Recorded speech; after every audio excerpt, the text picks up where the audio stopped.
नमस्कार। आइए सुनते हैं आधुनिक हिंदी साहित्य की जानी मानी लेखिका पूनम अहमद द्वारा लिखी हुई कहानी हम तीन। स्नेही ने कॉलेज से आते ही मुझे बताया, माँ, शनिवार को हमारी 10वीं कक्षा का रीयूनियन है, बहुत मज़ा आएगा। मैं बहुत एक्साइटेड हूँ। नीता, रिंकी, मोना से मिले हुए बहुत समय हो गया। वे लोग भी कोटा से इस प्रोग्राम के लिए विशेष रूप से आ रहे हैं।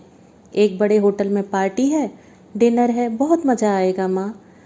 मैं उसे चहकते देख रही थी। उसकी खास सहेलियाँ नीता, रिंकी, मोना कोटा में इंजीनियरिंग कर रही हैं।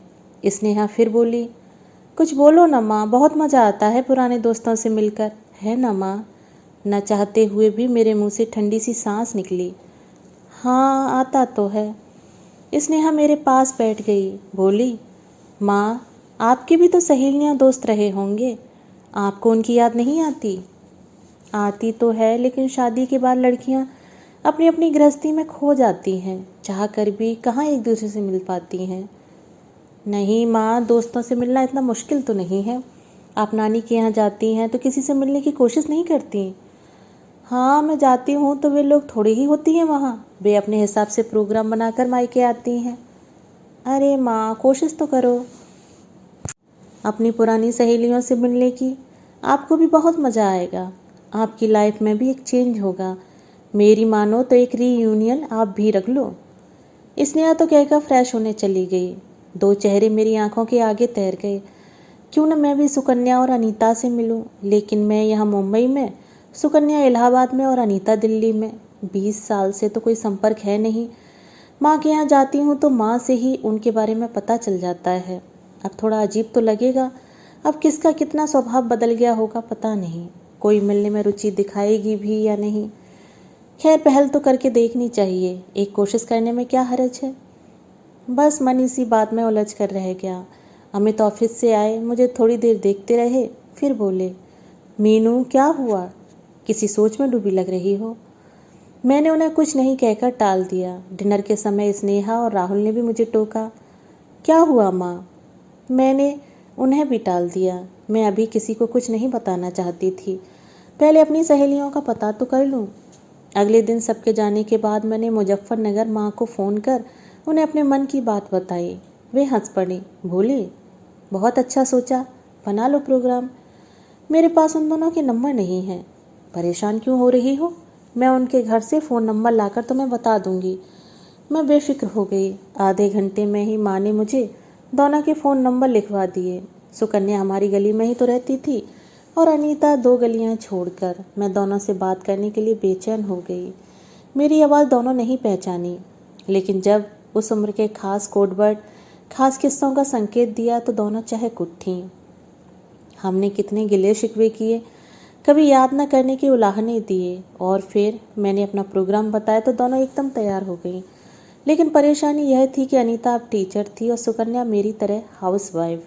यह तय हुआ कि अनीता छुट्टियों में मुजफ्फरनगर आ सकेगी। रात को जब हम चारों साथ बैठे तो मैंने कहा, अमित, आपसे कोई ज़रूरी बात करनी है। बच्चों के भी कान खड़े हो गए। अमित ने कहा, कहो ना, क्या हुआ? मुझे भी अपनी सहेलियों से मिलने माँ के यहाँ जाना है। मेरा भी रीयूनियन का प्रोग्राम बन गया है। तीनों जोर से हंस पड़े। मैं झेंप गई तो अमित ने स्नेहा से कहा, स्नेहा, तुम अपनी मम्मी को क्या पट्टी पढ़ा देती हो? वे सीरियस हो जाती हैं। क्यों? उनकी भी लाइफ है, सारा दिन क्या हमारे आगे पीछे घूमती रहें? उनका भी फ्रेंड सर्कल रहा होगा, उनका भी मन करता होगा। माँ, आप बताओ, क्या सोचा आपने? मैंने तीनों को सुकन्या और अनीता से हुई बातचीत के बारे में बता दिया। हंसी खुशी मेरा प्रोग्राम बन गया। राहुल को अलग ही चिंता हुई। बोला, मम्मी, हमारे खाने का क्या होगा? लता बाई से बात कर ली है, वह दोनों टाइम आकर खाना बना देगी। अमित ने 2-3 दिन बाद ही मेरी फ़्लाइट बुक कर दी। मैंने सुकन्या और अनीता को भी बता दिया। अब हम तीनों फ़ोन पर संपर्क में रहती। बहुत अच्छा लगने लगा है। सुकन्या के पति सुधीर बिजनेसमैन है, उसकी भी एक बेटी और एक बेटा है। अनीता के पति विनय डॉक्टर हैं और उनका इकलौता बेटा नागपुर में इंजीनियरिंग कर रहा है। हम तीनों एक ही कॉलेज में पढ़ी हैं। 12वीं कक्षा तक तो हम एक ही क्लास में थीं। बाकी लड़कियां हमें 3 देवियां कहती थीं। 12वीं कक्षा के बाद बीए में हमारे विषय अलग अलग हो गए थे। सुकन्या का विवाह तो बीए के बाद ही हो गया था, अनीता और मेरा एमए करने के बाद। अनीता ने अंग्रेजी में एमए किया था और मैंने ड्राइंग एंड पेंटिंग में। वे दिन याद आए तो साथ में और भी बहुत कुछ चाहा अनचाहा याद आने लगा। अब तो हम तीनों के विवाह को 20-22 साल हो गए थे। अब उस उम्र की बातें याद करते हुए कुछ अजीब सा लगने लगा। जब भी विनोद का ख्याल आता है मेरे मन का स्वाद कसैला हो जाता है। अच्छा ही हुआ उस लालची इंसान का सच जल्दी सामने आ गया था। मेरी टीचर माँ उसके दहेज के लालच को कहाँ पूरा कर पाती। पिता का साया तो मेरे सिर से मेरी 13 वर्ष की उम्र में ही उठ गया था। जब से अमित से विवाह हुआ है कुदरत को धन्यवाद देते नहीं थकती हूँ मैं। और सुकन्या ने अनिल को कैसे भुलाया होगा। अनिल और सुकन्या बीए में एक ही सेक्शन में थे। धीरे धीरे जब दोनों के प्रेम के चर्चे होने लगे तो बात सुकन्या के घर तक पहुंच गई और फिर सुकन्या का विवाह बीए करते ही कर दिया गया। अनीता और मुझसे सुकन्या के आंसू देखे नहीं जाते थे। वह बार बार मरने की बात करती और हम उसे समझाते रहते। उधर अनिल का हाल कॉलेज में एक मजनू की तरह हो गया था। हम भी जब भी उसे देखते उस पर तरस आता। पहले सुकन्या फिर मेरा विवाह भी हो गया। अनीता शुरू से जानती थी अगर उसके घर में किसी को भी उसका कोई प्यार व्यार का चक्कर सुनने को मिलेगा तो उसकी पढ़ाई छुड़वा दी जाएगी, इसलिए वह हमेशा इन चक्करों से दूर रही।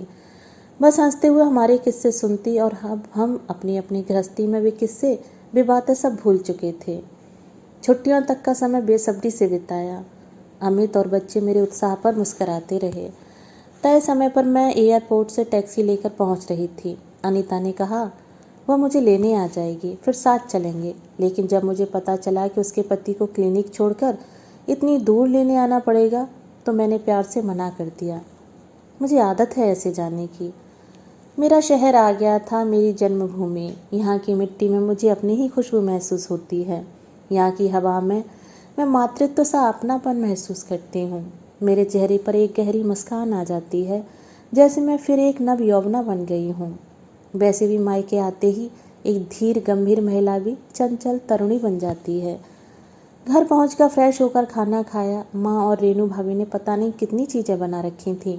मैं सबके साथ थोड़ी देर बैठकर सुकन्या के घर जाने के लिए तैयार हो गई। भाभी ने हंसते हुए कहा, सहेलियों में हमें मत भूल जाना। सब हंसने लगे। अनीता भी वहीं आ चुकी थी। अपने अपने मोबाइल पर हम लगातार संपर्क में थीं। हम तीनों ने जब 20 साल बाद एक दूसरे को देखा तो मुंह से बोल ही नहीं फूटे। फिर बिना कुछ कहे भीगी आंखें लिए हम तीनों एक दूसरे के गले लग गईं। सुकन्या के माता पिता और भाई हमें एकटक देख रहे थे। फिर तो बातों का ना रुकने वाला सिलसिला शुरू हो गया और कब लंच टाइम हो गया पता ही नहीं चला। तभी सुकन्या की भाभी ने आकर कहा, 3 देवियों खाना लग गया है, पहले खाना खा लो। ये बातें तो अभी खत्म होने वाली नहीं है। दिन भर साथ रहकर हम तीनों शाम को अपने अपने घर आ गईं। माँ मेरा भी इंतज़ार कर रही थी। देखते ही बोली, यह क्या बेटा पूरा दिन वहीं बिता दिया।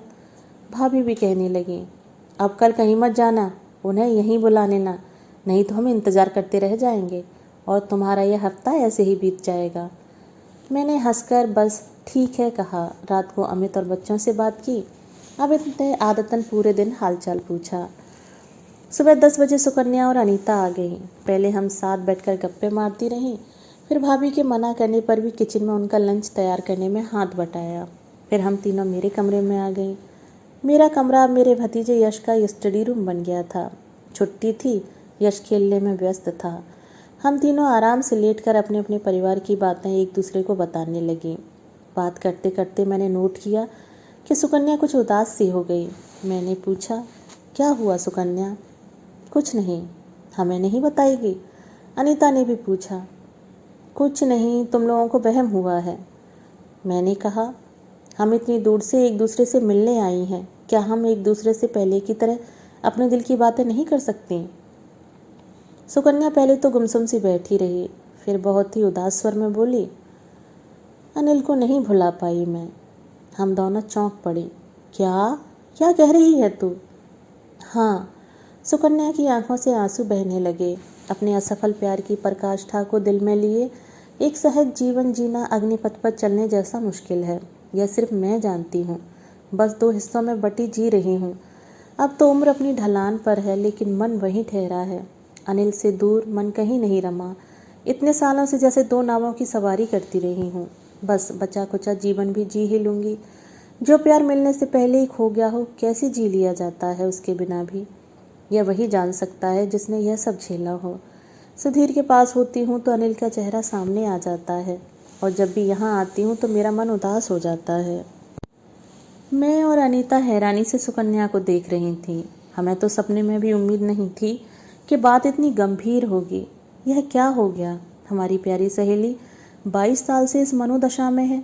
मैं और अनीता एक दूसरे का मुंह देखने लगी। हम जानती थी सुकन्या शुरू से ही बहुत भावुक थी, लेकिन वह तो आज भी वैसी ही थी।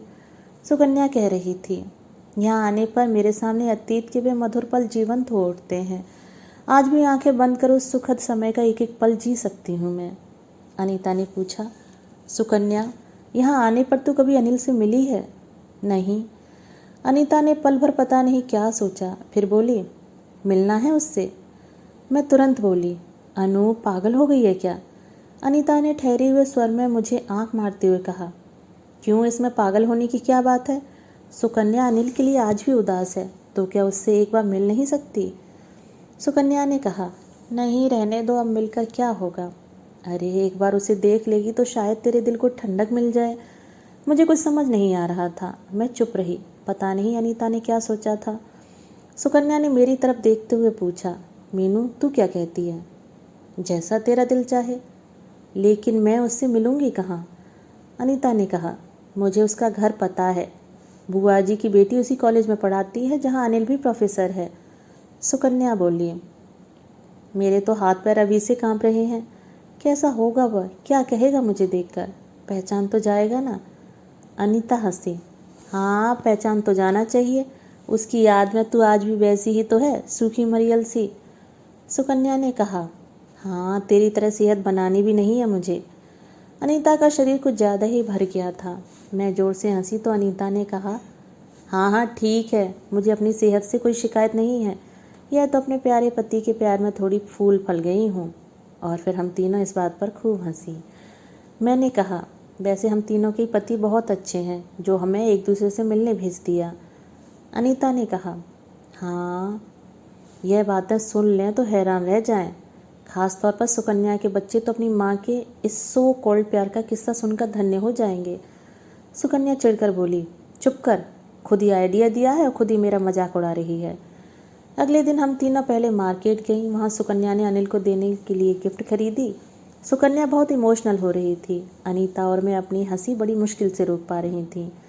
अनीता ने मेरे कान में कहा, यार यह तो बिल्कुल नहीं बदली, पहले भी एक बात पर हफ्तों खुश। मैंने कहा, हाँ लेकिन तूने इसे अनिल से मिलने का आइडिया क्यों दिया? अनीता बड़े गर्व से बोली, टीचर हूँ, बिगड़ल बच्चों को सुधारना मुझे आता है और इसे तो मैं अच्छी तरह जानती हूँ। अपनी इस खूबसूरत सहेली का सौंदर्य प्रेम भी मुझे पता है। और तुझे बता रही हूँ, मैंने अनिल को 6 महीने पहले एक शादी में देखा था। अच्छा कोई बात हुई थी क्या? नहीं, मौका नहीं लगा था। अच्छा अब चुप कर, अपनी सहेली की शॉपिंग पूरी हो गई शायद। पता नहीं कितने रुपए फूंक कर आ रही है मैडम। सुकन्या पास आई तो हमने पूछा, क्या क्या खरीद लिया? कुछ खास नहीं। अनिल के लिए एक ब्रांडेड शर्ट, एक परफ्यूम, एक बहुत ही सुंदर पेन और उसकी पसंद की मिठाई। अनीता ने कहा, चलो चलें, प्रोफेसर साहब घर आ गए होंगे। शाम के 4 बजे थे। हम तीनों पैदल ही साकेत चल पड़ी। अनीता ने एक गली में दूर से ही एक घर की तरफ इशारा किया, यही है अनिल का घर, और वह जो बाहर स्कूटर खड़ा कर रहा है शायद अनिल ही है। हम तीनों के कदम थोड़े तेज हुए। अनीता ने कहा, हाँ सुकन्या अनिल ही तो है। सुकन्या ने ध्यान से देखा। अनिल किसी से फ़ोन पर बात कर रहा था। वह ऐसे खड़ा था कि हमें उसका साइड पोज दिख रहा था। सुकन्या के कदम ढीले पड़ गए। उसने खुद को संभालते हुए कहा, यह मोटा सा गंजा आदमी अनिल कैसे हो सकता है? लेकिन शक्ल तो मिल रही है। अनीता ने कहा, यही है हैंडसम सा तेरा प्रेमी, जिसका साथ पाने की इच्छा आज भी तेरा पीछा नहीं छोड़ रही, जिसके सामने अपने पति का अथाह प्यार भी तुझे तुच्छ लगता है। सुकन्या अचानक वापस मुड़ गई। मैंने कहा, क्या हुआ, अनिल से मिलना नहीं है क्या? सुकन्या जल्दी से बोली, नहीं। थोड़ा तेज नहीं चल सकती तुम दोनों? जल्दी चलो यहाँ से।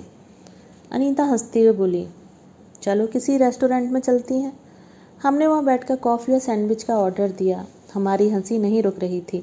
सुकन्या का चेहरा देखने लायक था। अनीता हंसी, बोली, बेचारी सुकन्या, इतने साल पुराने प्यार की परिणति भी हुई तो किस रूप में। सुकन्या ने हमें डपटा, चुप हो जाओ तुम दोनों, मुझे सताना बंद करो। अपनी सारी कल्पनाओं को वहीं उसी गली में दफन कर आई हूँ मैं। पहली बार मुझे मेरे पति सुधीर याद आ रहे हैं, बस अब जल्दी से उनके पास पहुँचना है। मैंने कहा, वाह क्या बेसब्री है, तुम्हारा प्यार का भूत तो बहुत तेज़ी से भाग गया। अब हम तीनों की हंसी नहीं रुक रही थी। हम बहुत हंसी, इतना हंसे पता नहीं कितने साल हो गए थे। मैंने कहा, सुकन्या, और ये जो तुम गिफ्ट खरीद कर लाई हो, इनका क्या होगा? होगा क्या, शर्ट सुधीर पहनेंगे, मिठाई घर जाकर हम सबके साथ खाएंगे, परफ्यूम और पेन अपने बेटे को दे दूंगी। मैंने कहा, हाँ, अनिल को तो यह शर्ट आती भी नहीं। मुझे और अनीता को तो जैसे हंसी का दौरा पड़ गया था। सुकन्या की शक्ल देखकर हम इतना हंसी कि हमारी आंखों में आंसू आ गए। सच, अगर हमारे बच्चे हमारा यह रूप देखते तो उन्हें अपनी आंखों पर यकीन न आता। यह तो अच्छा था कि इस समय रेस्टोरेंट में 1-2 लोग ही थे और हम बैठकर एक कोने में हंस रही थीं। बेटर बेचारा हमारी शक्लें देख रहा था। खैर, खा पी कर हम अपने अपने घर चली गईं। गिने चुने दिन थे, जाने का दिन भी पास आ रहा था। अगले दिन हम तीनों ने फिर खरीदारी की। माँ के लिए, भैया भाभी और यश के लिए कुछ कपड़े खरीदे। उन दोनों ने भी इसी तरह का सामान लिया। फिर जब हम तीनों साथ बैठी तो सुकन्या के दिल में आया कि थोड़े मुझे भी छिड़ा जाए। अतः मुझसे कहने लगी, विनोद कहाँ है आजकल, कुछ पता है? मैंने हाथ जोड़ते हुए कहा, मेरी इस बात में जरा भी रुचि नहीं है, मुझे माफ़ करो। अनीता हंसी, मीनू, कहो तो उसका कायाकल्प भी देख लिया जाए। मैंने कहा, नहीं, रहने दो, अभी एक को देखकर छेड़ा। फिर हम तीनों ने यह तय किया कि अब जब भी संभव होगा मिलती रहेंगी। एक बार फिर पुराने समय में लौटकर बहुत मज़ा आया। जाने का दिन आ गया। भीगी आंखों से एक दूसरे से विदा ली। माँ और भाभी ने तो पता नहीं कितनी चीज़ें बांध दी थीं। सबसे पहले मैं ही निकल रही थी। अनीता को एक विवाह में शामिल होने के लिए 2 दिन और रुकना था। सुकन्या को लेने सुधीर आने वाले थे। माँ और भाभी प्यार भरी शिकायत कर रही थीं कि मैं सहेलियों के साथ ही घूमती रही। मैं बहुत अच्छा समय बिताकर लौट रही थी। मुंबई जाकर स्नेहा को इस रीयूनियन का आइडिया देने के लिए गले से लगाकर थैंक्स कहने के लिए मैं बहुत उत्साहित थी। सच, बहुत मज़ा आया था। दोस्तों, अभी आप सुन रहे थे पूनम हेमंत जी द्वारा लिखी हुई कहानी हम तीन। दोस्तों, कहानी पसंद आई हो तो चैनल को सब्सक्राइब और वीडियो को लाइक शेयर ज़रूर करें। कहानी सुनने के लिए धन्यवाद।